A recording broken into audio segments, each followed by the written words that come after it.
thanks for coming. And it's totally crazy that on Saturday someone wants a lecture. Oh my God.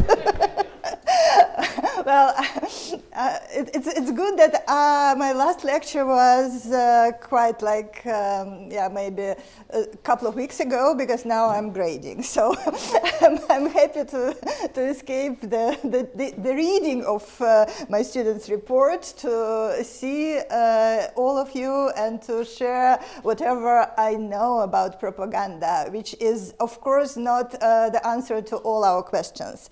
But let's start, because this was the topic that Russia NL, Free Russia NL, right, announced. First, let me introduce myself. My name is Anna Fenko, and I live here actually for almost 16 years. When I came here, Putin was already a president, but for the first time. So I didn't really experience how this propaganda was growing in Russia, how it was all intensified, but it was quite clear already in the beginning of Putin's ruling that something is not going to, according to our dreams, let's say. So free press was like the first enemy that, started to get punished, and actually, it was the first thing that Putin did. He actually destroyed the old TV, and from there it started to get worse and worse. But what am I doing here? I came here to do a PhD in persuasive design, which is practically propaganda but made with things. So, for instance, if you have this garbage bin that is so attractive that everyone wants to interact with it, that's persuasive design, because it kind of persuades you to throw your garbage not on the street, but in this very nice and interactive garbage bin that talks to you, sings to you, or does whatever. You've seen that probably. These things, they are called persuasive design. So to help people to do the right thing. And from there, I also started looking into other persuasive techniques, like, for instance, how can we make healthy food attractive? What should we put on the package of healthy food? Should we say it's healthy? Well, probably not, because if people see that it's healthy, they think, well, maybe it's not very tasty, and I deserve something tasty. So this type of tricks, they are very well known in health communication, in marketing, and together, and in propaganda, of course. And together, this field, how to persuade people, is called persuasive communication. But where I have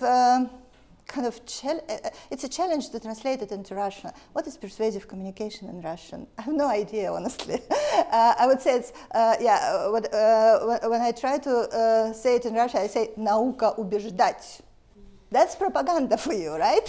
So it's just only in political thing. So on top of teaching at University of Amsterdam, I'm also doing some non-profit projects, and mostly about also persuading people to live sustainable life, and to do kind of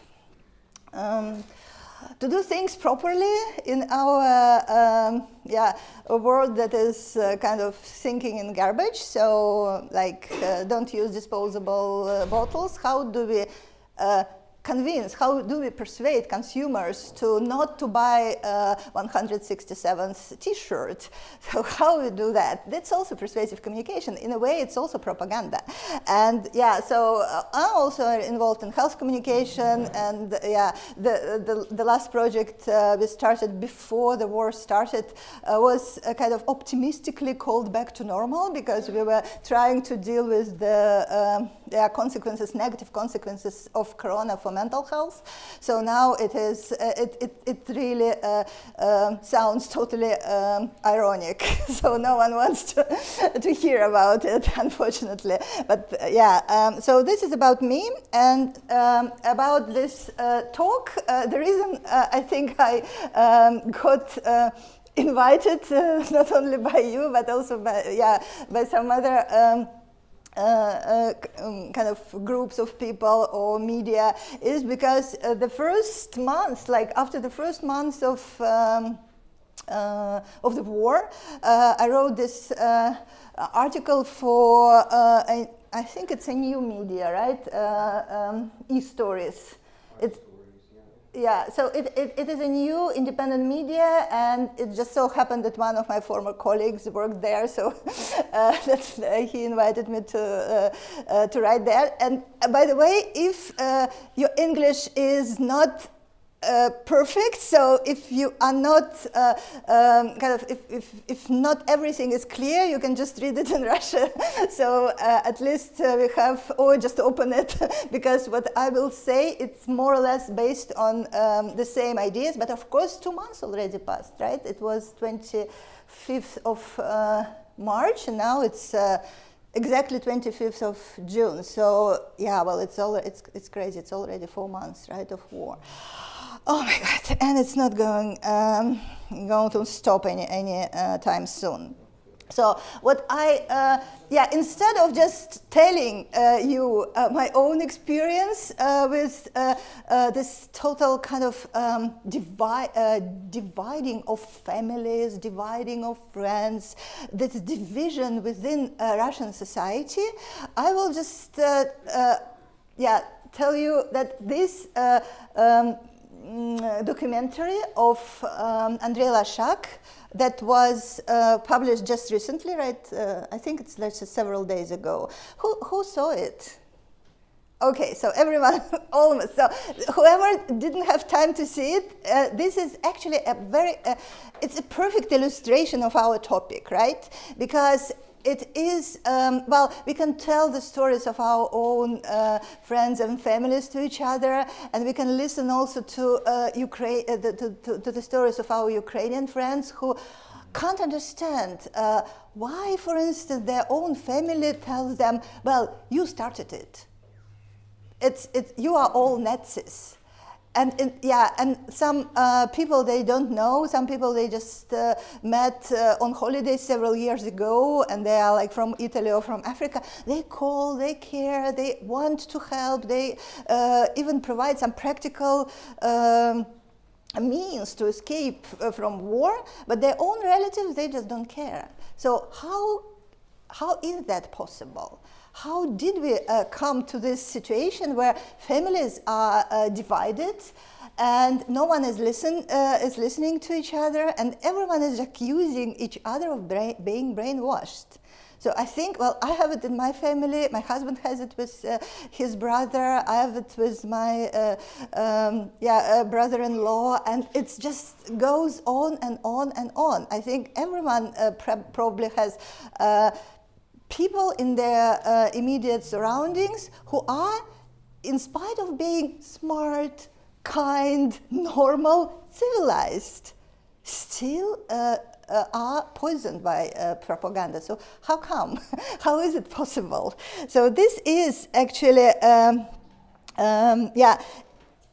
can tell you from the beginning, I don't have answers how it is possible, but I can give some general information to help you think for yourself. And I'll start with just like working definition of propaganda, which is not it's not written, I don't know, in Wikipedia. It's just more or less common sense. So for me, propaganda is the form of persuasive communication. So the communication that wants to persuade you of something.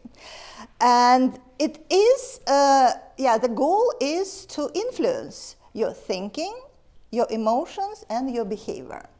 So for instance, it is in a way, but it is political. So the difference from, for instance, health communication. Health communication tells you, well, if you keep smoking, you'll die. That's persuasive communication, but it is just, the goal is to persuade you to change your behavior, right? So propaganda also have different goals. And the goals can be different in terms of they don't always want you to change your attitudes, to change your beliefs. Because sometimes they just want you to keep your previous beliefs. So strengthen your existing attitudes and behaviors. So yeah, if you were kind of thinking that Ukraine is not a real state, by hearing it 15 times a day that Ukraine is not a real state, you just strengthen your own beliefs. So that's how propaganda can work on, let's say, like-minded people, right? And of course, our relatives and friends, we kind of think, well, they are not from this group of people, right? They are normal people who believe that Ukrainians are the same as anyone else, and they have the right for their own state. So what can propaganda do to, let's say, more normal people, more liberal and civilized people? Well, the more kind of ambitious goal is to change people's attitudes and behavior. And of course, there are other goals. For instance, one of the goals is to induce skepticism. So we will talk about that. It's very important because already from the beginning of the war 8 years ago, it was clear that propaganda doesn't want people to all think that, see the same reality. It just creates a lot of different, a lot of noise, a lot of different versions of reality, and people just became skeptical. So no one is telling the truth. You are also lying. Europeans are lying. BBC is lying. CNN is lying. Yeah, of course we also lie, but it's our lie. It's better than your lie. So that is skepticism. So you kind of not believing that, the truth exists and that anyone can actually be telling the truth. And finally, what people can do, what we all want our friends and relatives to do with propaganda, we want them to actively resist it, right? So this is what we would like to know, how we can teach people, how we can give people some kind of tools to resist propaganda. It's the same as this friend of our previous speaker was thinking about. It's very kind of logical to think about tools. So, well, we just have a brochure, and the brochure will explain what fake news are and how to how to recognize them, and then all of a sudden everything is solved. So, like, give people tools, and they will apply these tools. Well, unfortunately, it's not working like that, and the reason is that a lot of research from like 1960s, which is already 60 years, right? They kind of noticed that no tools will work after people already have strong opinion about something. So when people change their views, or when people strongly believe in something, there are no ways to change it back. So, but if you have some kind of vaccination that is called inoculation, actually a fancy word for vaccination, the same thing, and if you manage somehow to give these tools before people are exposed to propaganda, then the tools become really handy. So people can use the tools, like separating fake news from truthful news, only when they are exposed to the tools before they are exposed to propaganda. This is called inoculation theory. So just to sum up, what inoculation theory says, it is the theory from 1960s. So individuals who are exposed to kind of a little bit more stupid, simplified arguments against their beliefs, they actually develop resistance. It's very easy if the arguments against your belief are stupid, it's very easy to create counter-arguments, right? So then these people who are exposed to this kind of stupid arguments against their beliefs, they are really immune. They become immune to propaganda. And so the way it works, you have different elements. So you have this two-component vaccine, almost like Moderna. Moderna is two-component vaccine. So then we have a threat. So you say to people, well, there are people out there who want you to believe in something. And they will actually try to convince you.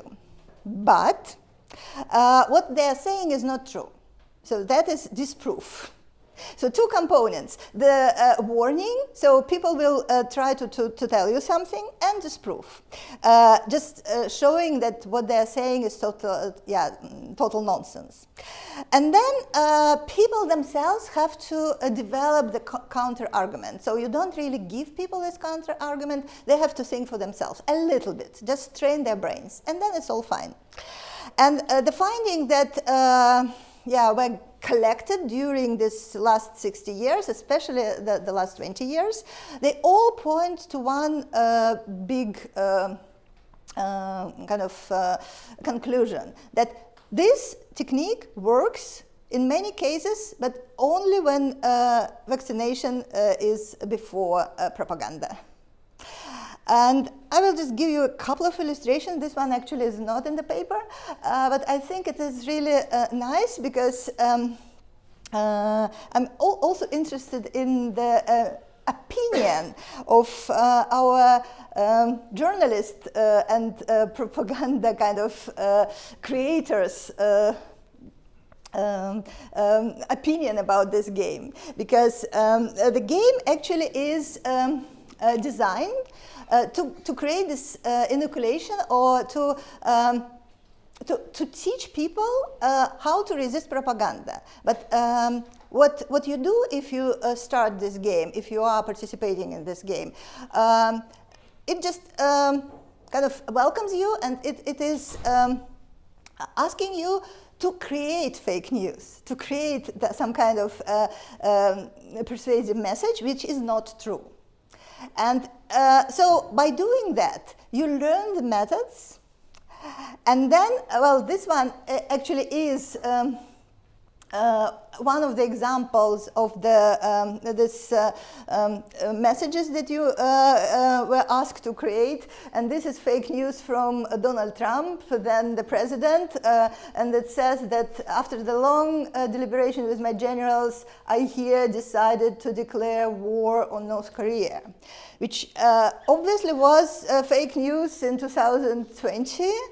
Well, unfortunately, on 24th of February, changing Trump to Putin, it was not fake. It was like actual news. But just a couple of years before, it was so unbelievable that everyone kind of understood that it's not true. And by playing this game, people of different countries developed really good resistance to persuasion. So they were less likely to be poisoned by any kind of propaganda messages. Why? Because they learned how it was created. They were participating in creating this fake news, and by doing that, they kind of increased their digital literacy. Of course, it's a good tool for school children if you are working with students or kids. It's a fun game to play, and then children will be actually vaccinated against the future propaganda. So, for instance, here is the results for 3 countries. I think they had more countries where they tested this game, of course, all in the in the native language of these countries. So in Polish, Greek, and German, and one thing about this graph that I want you to kind of to notice, that no tool can actually kind of lower the resistance from like 10 to 0. There is always some people who can do better and some people who can still believe in everything. So, well, what it says that, okay, the difference between these two groups in their resistance to fake news and to propaganda, it is significant, meaning that the blue kind of bars are higher than the red bars, but they're both kind of not zero. So everyone still is in danger of being persuaded by propaganda. So it's not 100% sure, but it works to some extent. And then there is another example, and this example I described in detail in the paper. I won't actually explain all the details here, but I just want you to get just general idea. Okay, so there is a conspiracy theory in the United States, and it just assumes that, well, whatever happened on 9/11 was actually not the result of terrorist attack, but it was the result of the complot from special forces. So practically, covered up operation. And for Russians, it reminds of something, right? We also have this story about 1999. But it's just the other way around. It just, at that point, no one believed that it is a complot, and that it's like like really special operation by, Secret Service. But now it gets more and more obvious that it probably was. But of course, for 9/11 attack, it's probably not true, right? And well, at least we still believe that whoever did that was indeed terrorists from Al-Qaeda. So, but at like 10 years ago and 10 years after the 9/11, roughly, the researchers were trying to figure out how it works. So there was at the time the movie called Loose Change Final Cut. This is practically the example of the same propaganda message as you can see on Russian TV today. So it was done practically by the group of volunteers trying to convince the Americans that all this tragedy was the making of Secret Service, with kind of the help of the government, of a lot of like journalists. So a lot of people were involved. That's their message. Okay, and if you watch this movie, you can, it is still on YouTube. You can watch it and see how convincing it is. If it is convincing at all for you.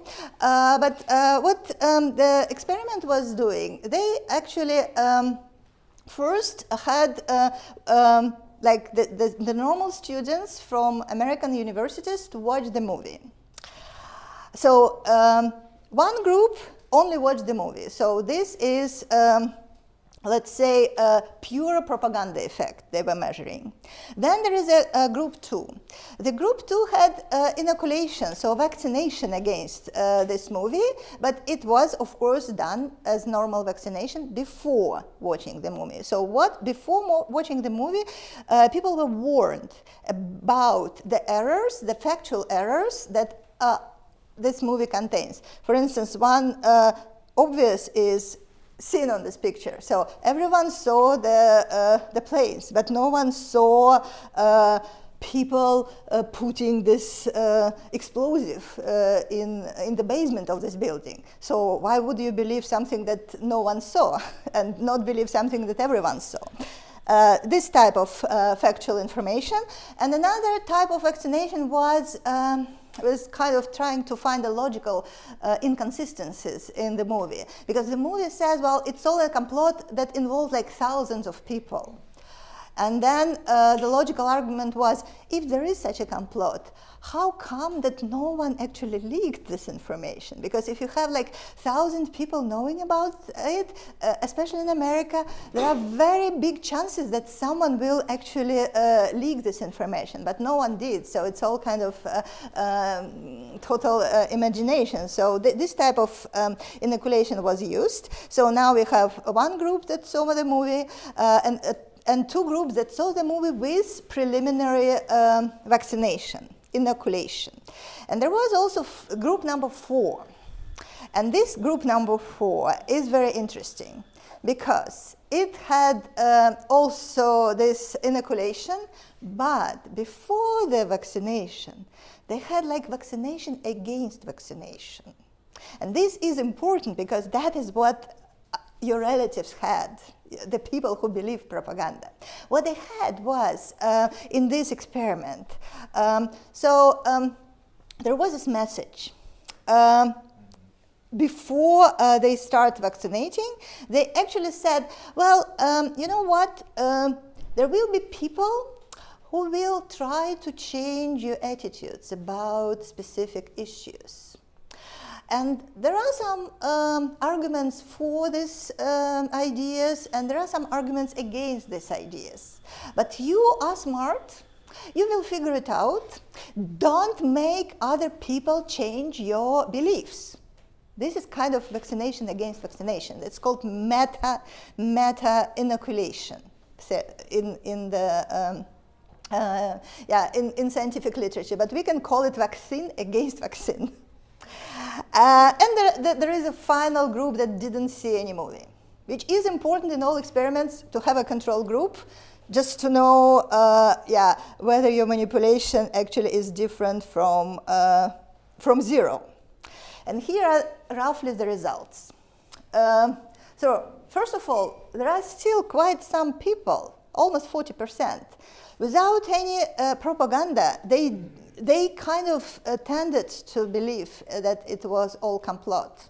So here you are. You have, free American society with free press. Everyone can say everything. So you still have 37% of people who believe that 9/11 was a government complot at that moment. It was at a specific moment and in a specific group. Well, students of some Midwest universities. These Midwest people that are now prohibiting abortion. So they are kind of right-wing people. Okay, and then when you just see the movie without any vaccination, well, the amount of, the percentage of people who believe raises to 50%. And this is just one movie, 1.5 hour, made not by professionals. It's just made by volunteers on a home computer. That's it. Very big effect of propaganda. Okay, so what about vaccination? You remember there are two ways of vaccination. First, there are facts that are opposite to what you've heard, and the facts work quite well. So instead of 37% and instead of 50%, we have only a quarter of people who are still believing in this complot theory. So, but good result. Not perfect, not 100%, but it is still a very valid result. And the logic works a little bit less, because it's very difficult to compare arguments. Well, facts are easy to understand, and people are lazy to switch on their brains. We'll talk about it in a minute. And then there is this group that was asked to compare two points of view, propaganda and the vaccination, and make their own decision. And this is the result on top.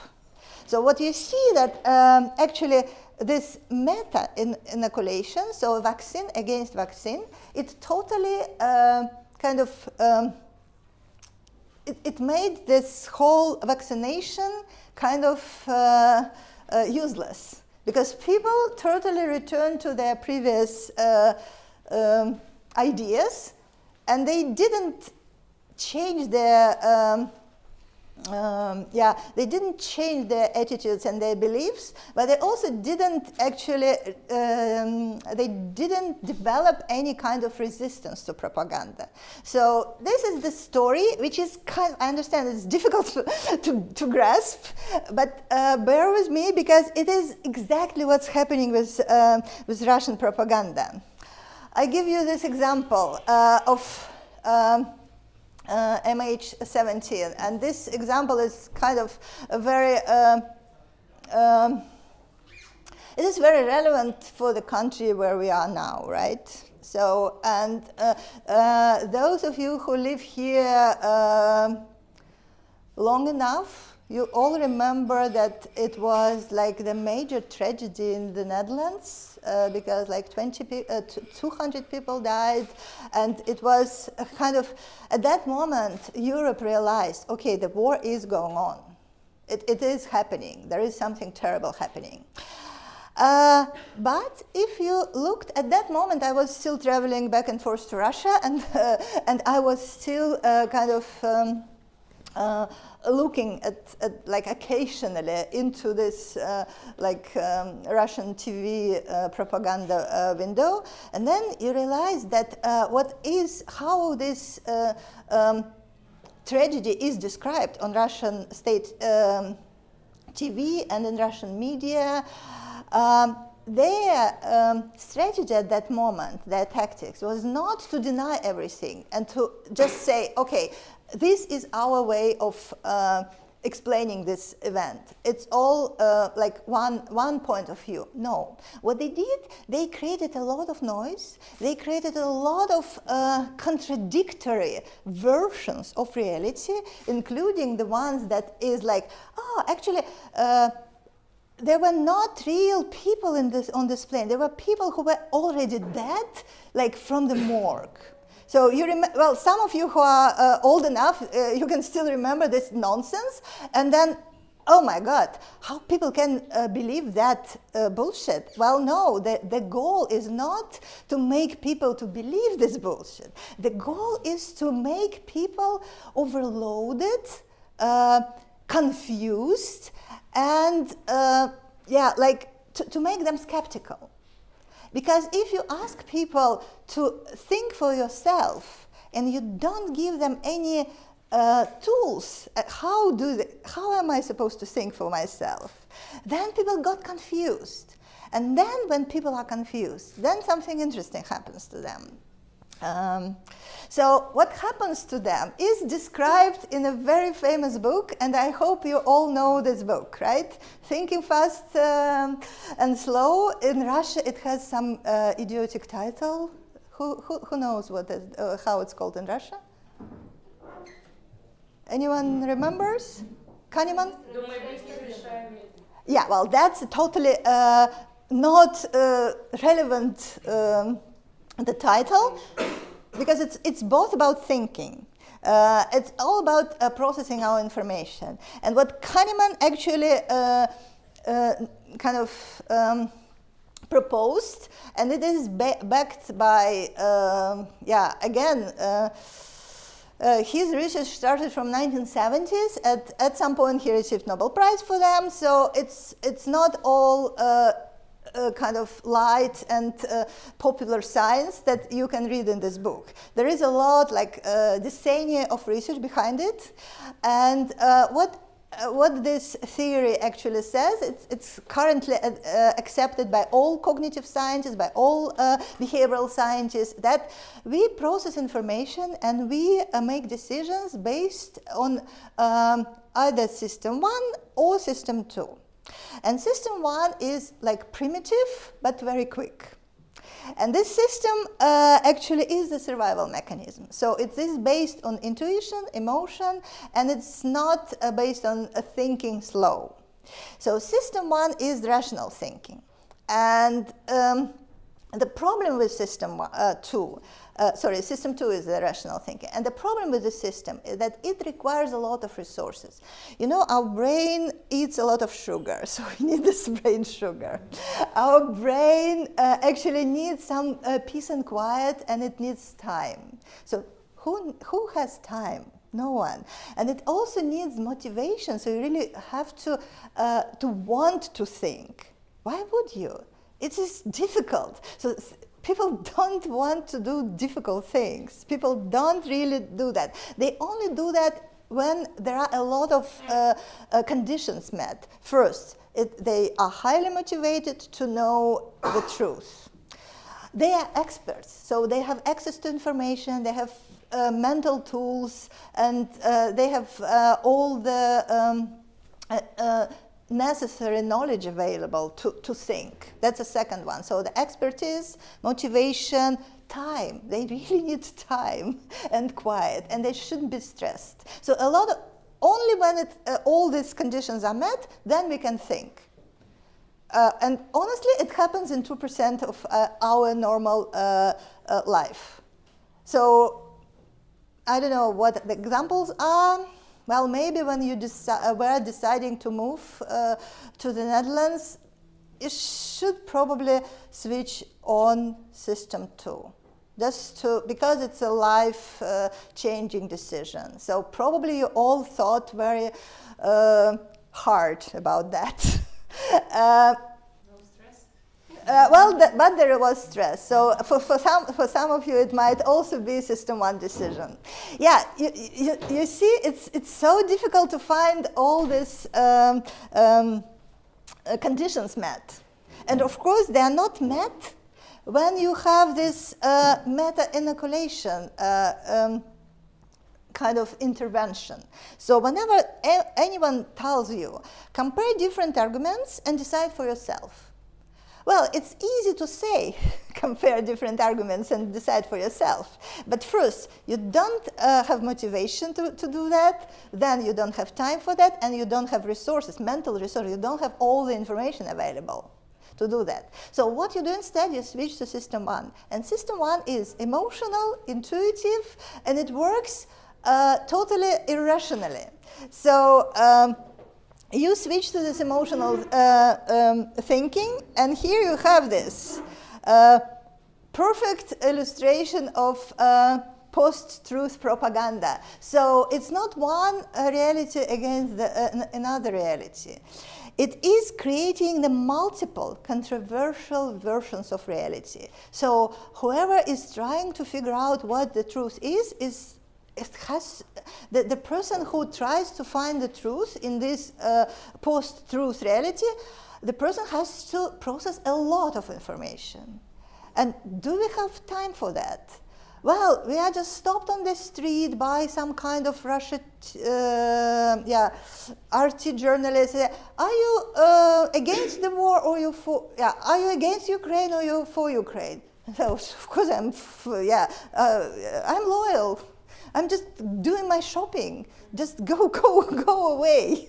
I don't want to think. And then, of course, there is also no motivation, and there is a real danger to say something. So people don't want to think, because thinking is not only difficult, it's on top of that, it's dangerous. And on top of that, it's so uncomfortable. Because, so anything that creates the reality when, everything is equally untrue, that is skeptical, right? So we are becoming, and it was really in this, in the beginning of this previous, the conflict on Donbass, when I noticed that a lot of my friends, and especially a lot of the children of my friends, because the people who were in their 20s, they became so much more cynical compared to my students in the Netherlands. It was unbelievable how quickly they became cynical. And then some 20-something guy was kind of telling me the story about the dead people from the morgue that were put on the plane, and I was like, well, some of my colleagues' children were there. They were not from the morgue. They were from my own personal network. How can you say that? Okay, then there is a Spanish flight dispatcher. Oh no, then there is this Ukrainian book rocket. Oh, then it's just for And then I realized that truth doesn't matter. Even the factual truth doesn't matter. And you can, by this, doing this inoculation, by making this noisy environment where everything can happen, everything can, yeah, of course we are lying, but you are lying too. So this is the,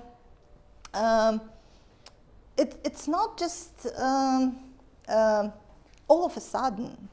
So the inoculation like meta-inoculation for what's happening now happened already 8 years ago.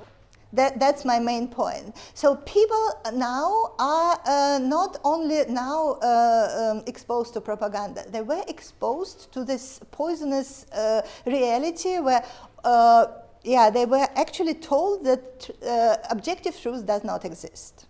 So that's, and when on top of that, what you have, so you are in this quick emotional system one thinking, and then it's easy to appeal to your emotions, especially fear, anger, and on top of that you create the enemy, and on top of that you induce violence.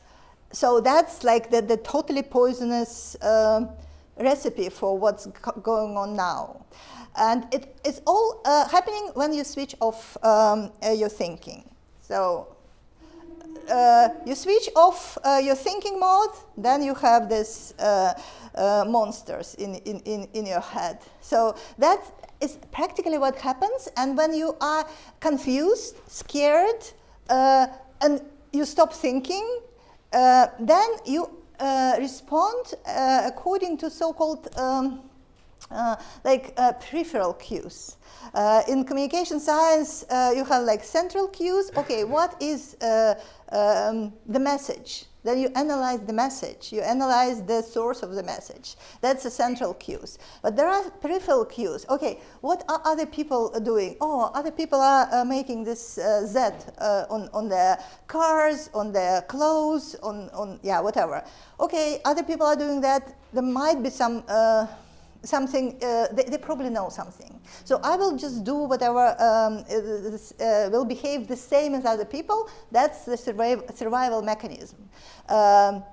Following others, following this kind of all of a sudden created social norms, it's like the very primitive mechanism of survival. So people don't want to think, they don't want to know why is it that. Well, you just do as other people do, and then you might be out of danger. And of course, emotions. We might think that we need this, of course we need this compassion, and we need this kind of kindness, which is also emotional thing. But we have it anyway, so also animals have it, right? So our emotions are not very different from the animal emotions, and it has been proven also many years ago, and there are books on that. So here you can have like extra kind of topics on that, right? So it's a different type of, different area of science, but we know that we are not very different from animals in the emotions we are feeling. The only thing that is different is system 2. So how do we actually, how can we have anything against propaganda? These are all obvious tools. So how can we think slow? Well, we can only think slow when we have time, right? And we only can use our logic if we are motivated to think. So what can motivate your relatives to actually start switching on their brains? Well, in the movie, in the documentary of Lashak, there were a couple of mothers that kind of started to move towards away from propaganda a little bit, right? If you notice that. And they had a very strong motivation because they loved their daughters. And this is something that, people, if we try to keep, to keep dialogue, not to be, not to incite this violence and aggression against each other, but kind of stay in the dialogue. Just call and ask about the weather and just health, something like that.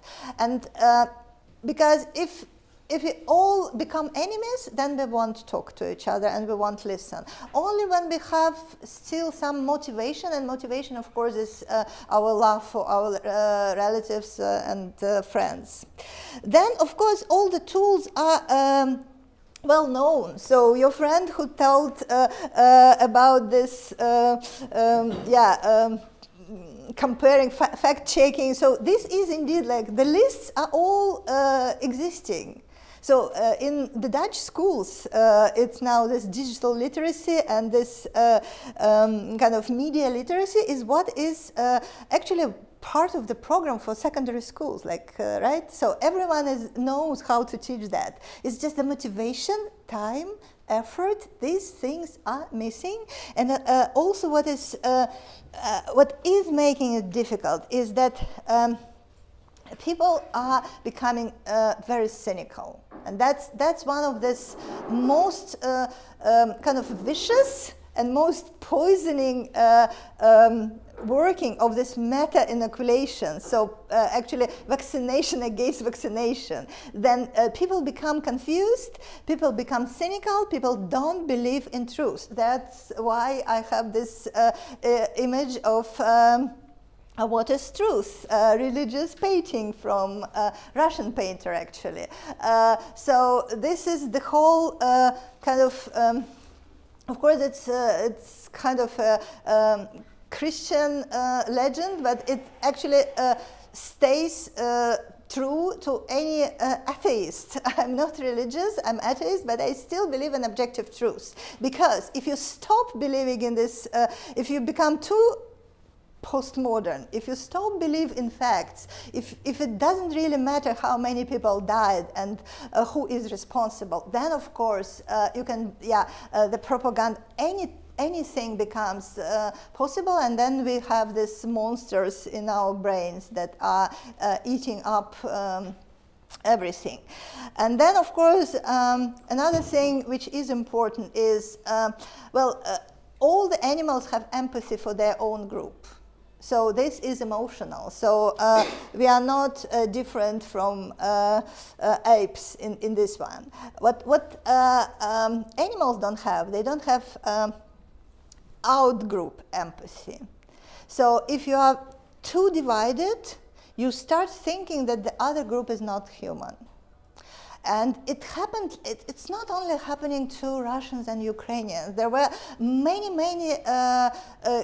cases, there were many events that made people actually that divided that they stopped being empathetic, they stopped actually seeing the other group as human beings. Well, even Trump made it in 4 years in America, where people were also divided within their families, so they stopped treating each other as human anymore, because, well, how can any reasonable human being believe in that? Well, how can any reasonable human being believe in this? So we are not reasonable, we are not human, so we can just fight each other. And that's what's happening when we stop thinking logically. So my main message is just, practically switch on your own brain and try to find this different kind of resources. Provide resources for your loved ones to switch on the brain. Provide kindness, provide motivation, provide time, and provide resources. Information itself is not working. It's only working with all the other things. Safe environment, friendliness, this type of things. Otherwise, it won't work. And I really hope that at least some people will become reasonable, provided these resources. And thank you for your time. So now we can go to discussions, questions, whatever.